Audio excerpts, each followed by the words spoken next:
What is the evidence of a free mind? There is one word. Here it is: peace. What is the evidence that the stronghold is gone? Peace. What is the evidence that you now have received God's truth?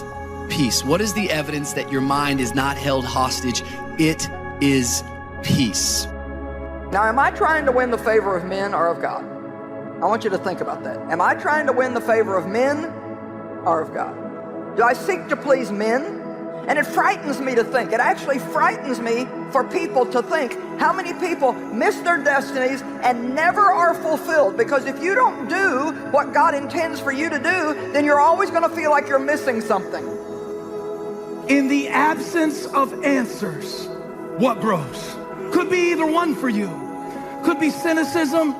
Some of you have gotten really, really mean over the last 2 years. Because in the absence of answers, you have allowed anger to grow. You completely disown everything that you're doing to contribute to your career, not going to another level. You know better, but you don't want to do better. This is uncomfortable, but I'm telling y'all the truth. The people in your life, as good as they are, there are no perfect people. There is no perfect boss, no perfect friend, no perfect neighbor, no perfect spouse. Give people room to be human. Quit expecting them to perform perfectly all the time. People who are open to the possibilities, no matter how bad it is or how bad it gets, I'm going to make it. That's who I'm talking to. I'm not talking to people who want to zone out on alcohol or drugs. No. Keep your purpose firm. Would you like to have peace in hard times? Then keep your purpose firm. Now that brings up a natural question. I have to ask you, do you even know God's 5 purposes for your life? Because clearly knowing your life purpose is essential to enduring. It's essential to lasting. I hate pretending that I'm interested when I'm not that interested. I hate big group settings. I'm really more of the kind of one-on-one, small group, deeper, more intimate conversations kind of gal. And so before big parties, I just kind of get this like, ugh, do I really want to do this? Because I'm not the kind of person that likes what's required to go to a big networking event. The world is characterized by ignorance and malevolence and danger, always. Always, always. It's an existential truth. And then you might ask yourself, well, if that's the case, how might you best conceptualize that? I don't care how it started. I don't care what it looks like. It doesn't matter what happened up until now. You will finish with favor. Confess it. I will finish with favor. Again, I will finish with favor. And he sat down. The problem with you, well, you can't receive the favor. When I got started, let me tell you what I didn't have. I didn't have experience. I didn't have knowledge. I did not have a model. I did not have a mentor. I did not have a plan. I did not have a fellow traveler. I did not have resources. I did not have money. I did not have a growth environment. But I got started. You don't stop or not start because of what you don't have. A gift opens the way. If you figure that out, it opens the way. You can read all the rest of that if you want to, but your gift opens the way.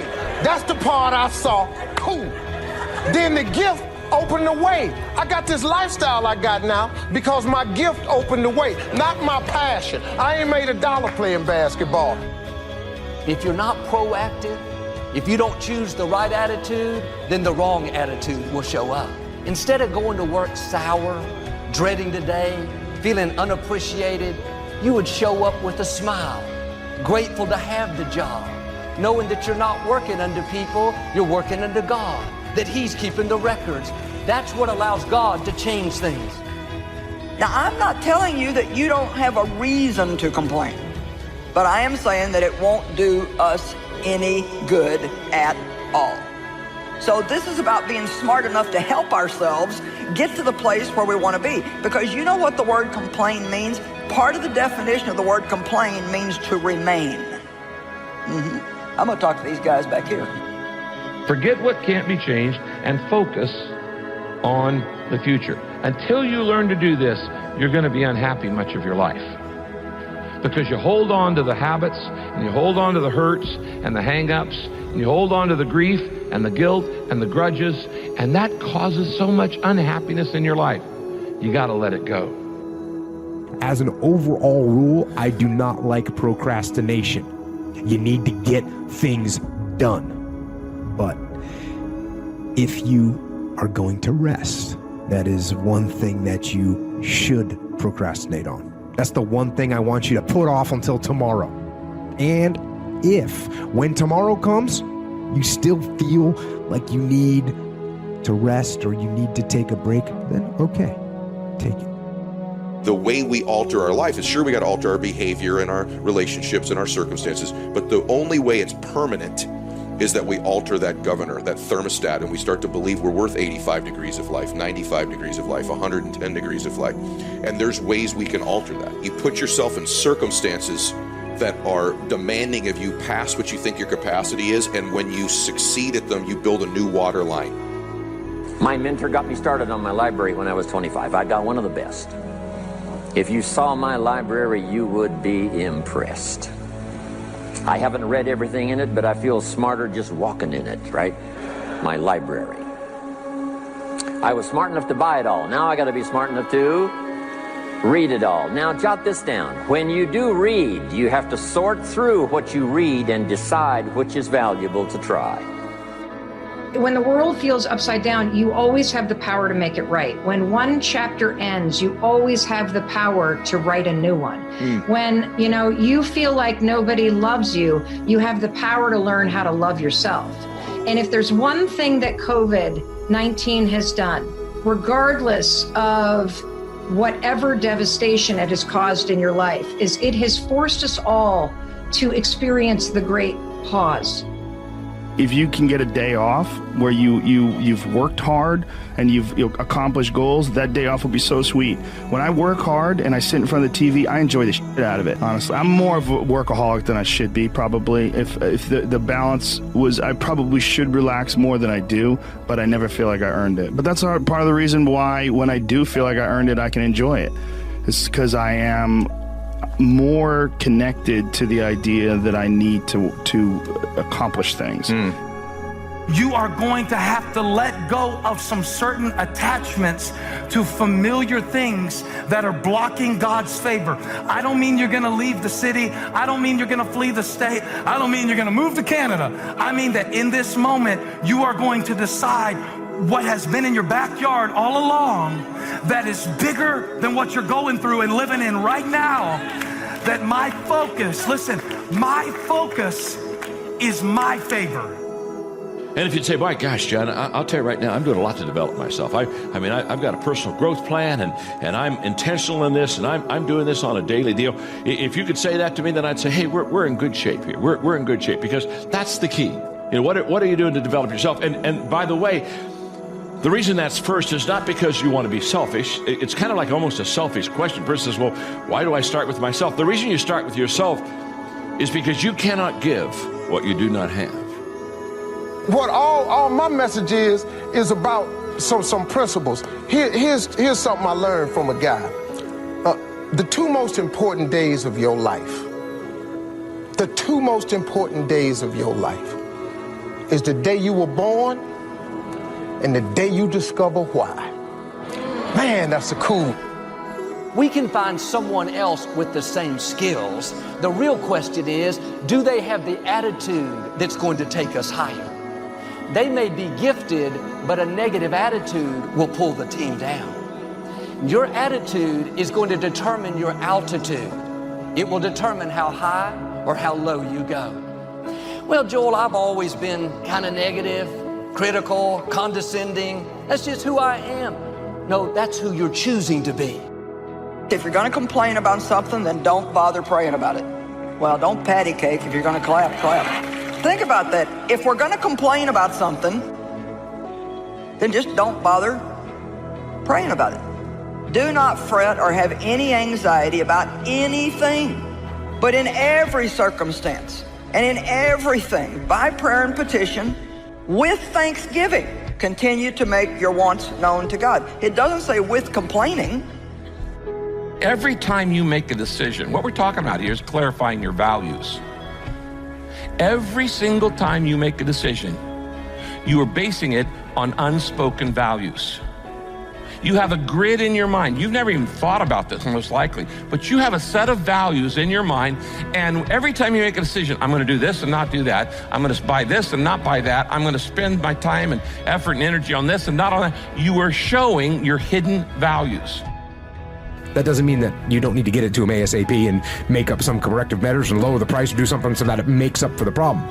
But the worst thing you can say is, well, you didn't specify exactly what you wanted in the order, and therefore we couldn't get you what you wanted on time. Yeah. Okay, we're never coming back for business again, and we're angry this whole time, and I'm going to short you money when we pay you anyways, if I pay you at all. And begin to do it. It could be how often I'm going to pick up a book and read it. But you begin to stack things you commit to do, and then you deliver on them and you acknowledge them to yourself. You're in the process of building self-confidence. Why is that so important? Of all the athletes I coach, when my athletes are performing at their peak level, they're at their highest self-confidence level. Primarily say, I'm the person responsible. And I will learn the necessary skills so that I can help people learn their skills. If I need lots of people to do certain things to build my organization, that is what I must have. But I've got to be the final backstop. I've got to be the final one that people can rely on.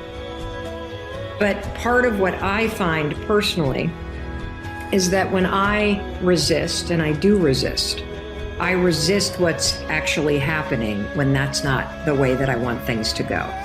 And so if you start complaining or you start bringing extra weight to all of the things that are going on, it's going to make it feel even more overwhelming.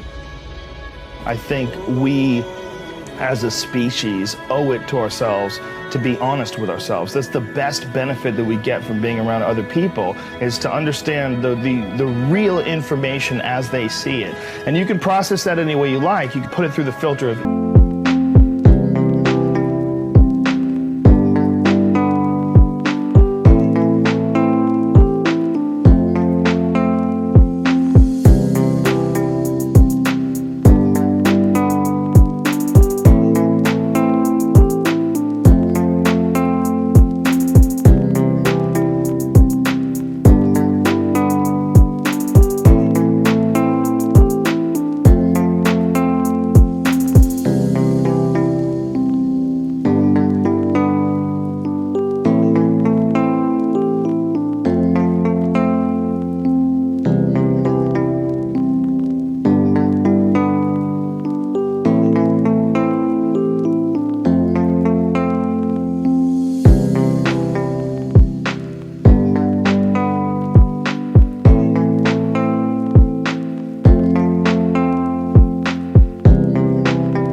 ego and personal circumstance and all sorts of things that make people have opinions that are biased in one way or another. But when you get past all that, if you really get to see how a person is thinking when they're honest.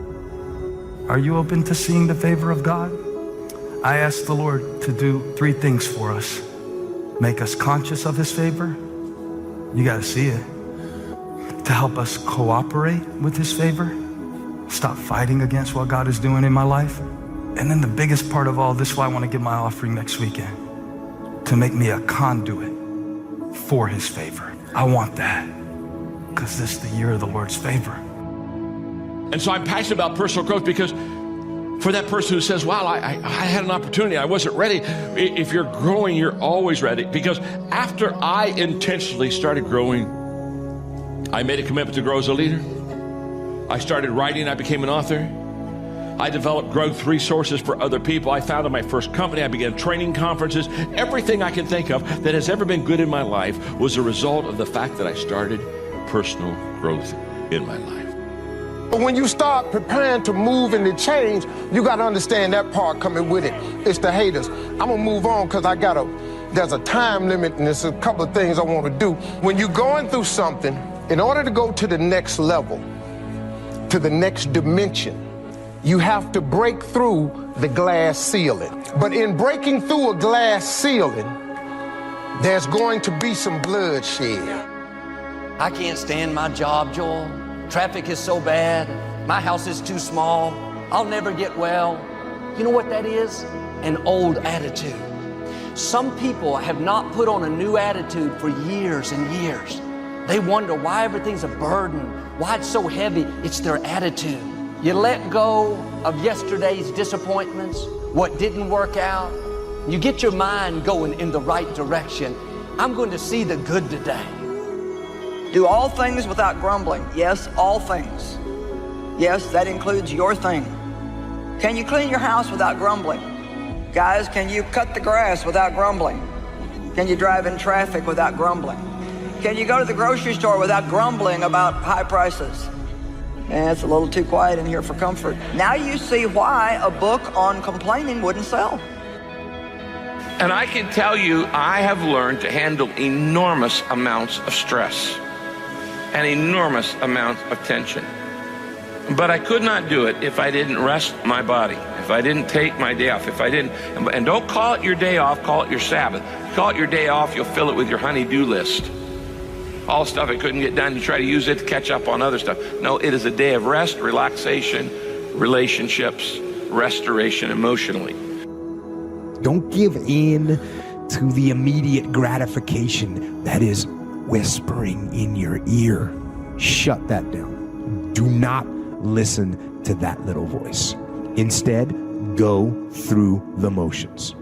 Lift the weights, sprint the hill, work on the project, get out of bed. You have this governor on your identity, so what happens is it's like a thermostat, our life.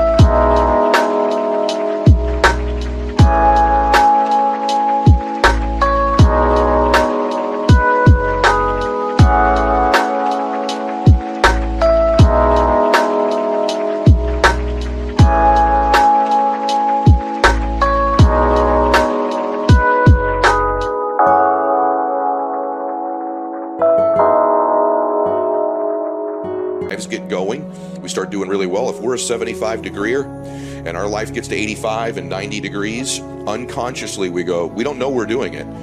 We start to cool life back down to get it back to where we're comfortable.